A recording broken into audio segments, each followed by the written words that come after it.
Hello, YouTube. Sir Dragon X here. Is Mexico really a third world country and need your money?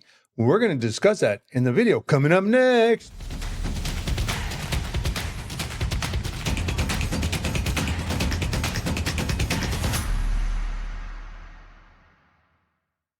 I was recently perusing an expat Facebook group and came across a post implying that foreigners moving to San Miguel were driving prices up. Most responded in agreement to the post, when in reality it's furthest from the truth. But one response in particular was rather disturbing. A person commented that Mexico is a third world country and continued to argue that Mexico's economy relies heavily on foreign residents and tourists. He even went on to say that if all the foreigners moved out of Mexico, it would result in serious economic consequences. The first thing that came to my mind was, here we go again, the old Mexico needs our dollars argument. In response, I'm here to debunk these myths and clarify the misconceptions surrounding Mexico, especially regarding the impact of foreign visitors and residents. Living in San Miguel, home to one of Mexico's largest foreign communities, it's easy to assume, given the prevalence of English speakers and businesses catering to them, that the majority of residents and visitors are foreigners. However, this assumption is incorrect. San Miguel's total population is about 189,000, with foreigners making up only approximately 10% or around 19,000 people. Despite seeming significant, this figure represents only a fraction of San Miguel's overall population. Now, keep in mind that I'm using approximations here based on the last census conducted in 2020, with adjustments made for approximate estimated growth. But what is important here is that, yes, San Miguel is above the national average, but looking at the whole picture paints a different story. The point I'm trying to make here is that although it seems that San Miguel is filled with nothing but foreigners, appearances may be a little bit deceiving, leading to stereotypes of gentrification by Americans and Canadians, or even the illusion that San Miguel relies solely on foreigners for income.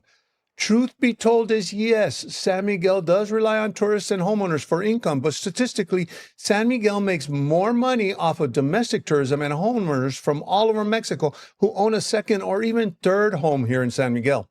You see, San Miguel is not just a tourist destination and a haven for foreigners coming to live here. It happens to also be a playground for the rich and famous here in Mexico. I can't tell you the amount of times that we've run into Mexican celebrities while walking the Central. The same can be said about Cancun and the Riviera Maya areas. Yes, these places do rely on tourists and people living there, but the majority of the money is domestic, not foreign. Long story short, if all the foreigners moved out and quit visiting Mexico, maybe several economies would be affected, but they would adjust and be just fine. It turns out that this is not just San Miguel and Cancun. Let me share some national numbers with you and debunk these myths. So next time someone gives you the argument that Mexico is being gentrified by foreigners, or Mexico is a third world country, or that Mexico needs your dollars, you may want to think twice. Actually, Mexico does enjoy the extra income, but that income is a drop in the bucket when it comes to the Mexican economy as a whole. Sure, Mexico does rely on other countries for income, but the sources are through trade, not foreign tourism or expats.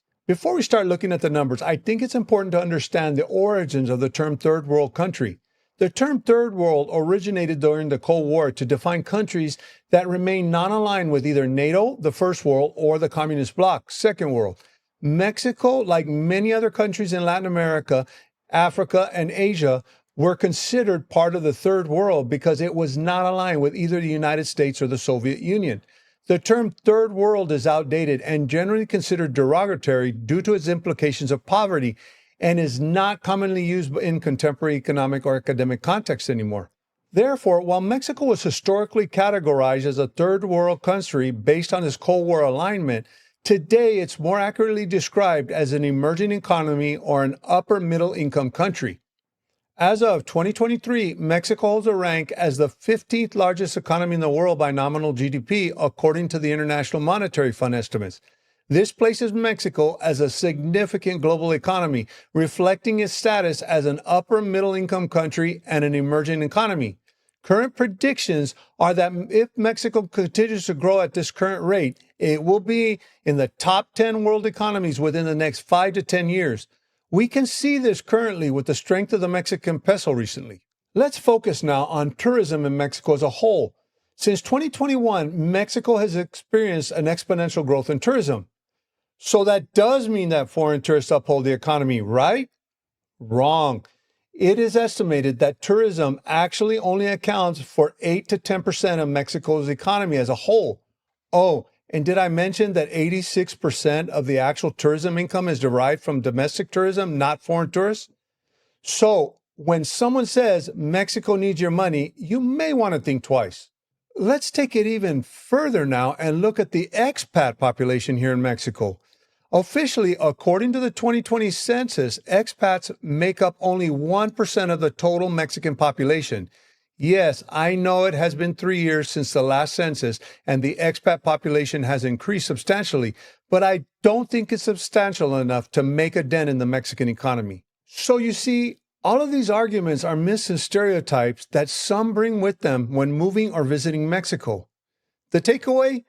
It's time to challenge the entitlement and misconceptions prevalent on social media platforms like Facebook and YouTube. Education is key to changing these attitudes. What can you do? Avoid falling into stereotypes and help educate others.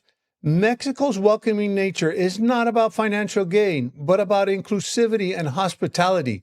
Being informed and sharing knowledge is crucial.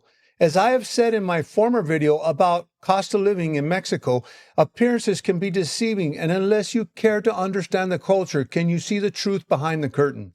As always, I hope this video was informative, and if you found it useful, share, like, and subscribe for more content. It really helps me to make better content to help you. Until next time, stay safe and stay informed.